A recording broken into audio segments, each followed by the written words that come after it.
எதற்காக இவ்வளவு பெரிய ஆலயங்கள், பிரார்த்தனை கூடங்கள் எல்லாம் அமைக்கப்பட்டிருக்கின்றன என்று சொல்லி பார்த்தோமேயானால் கூட்டு பிரார்த்தனைக்காகத்தான். கூட்டு பிரார்த்தனையாக ஒன்றிணைந்து ஒரு பிரார்த்தனையை செய்யும் பொழுது எப்படி நம்ம பிரார்த்தனை பண்ணுவோம்? இந்த உலக நன்மையை வேண்டி பிரார்த்தனை செய்ய வேண்டும் சொல்றார்.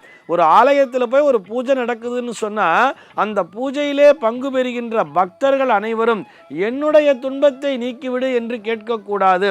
எனக்கு என்ன பண்ணணுங்கிறது உனக்கு தெரியும். இந்த உலகத்திற்கு தேவையான பிரதி மாதம் மும்மாரி பொழிய வேண்டும், நீர்நிலைகள் நிரம்ப வேண்டும், விவசாயம் தழைக்க வேண்டும், எங்குமே பசி பஞ்சம் பட்டினி என்கின்ற அந்த வார்த்தைக்கே இடமில்லாமல் வளமானது நிறைந்திருக்க வேண்டும் என்ற பிரார்த்தனையை முன்வைக்க வேண்டும்.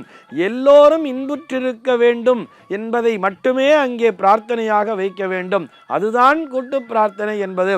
அதற்கு என்று தனி பலன்கள் நிச்சயமாக உண்டு.